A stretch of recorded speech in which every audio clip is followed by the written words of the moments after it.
You ask Tiger to solve. This deals with linear equations with one unknown. The final result is x equals 2. Let's solve it step by step. Simplify the expression. Simplify the arithmetic.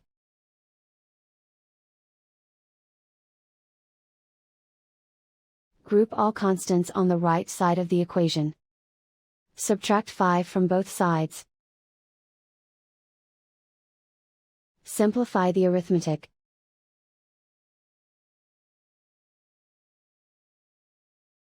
Isolate the g. Divide both sides by -5.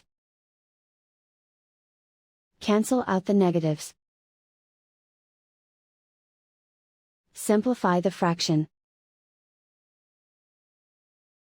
Cancel out the negatives.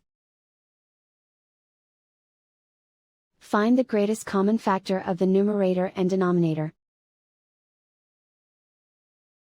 Factor out and cancel the greatest common factor. And so the final result is x equals 2.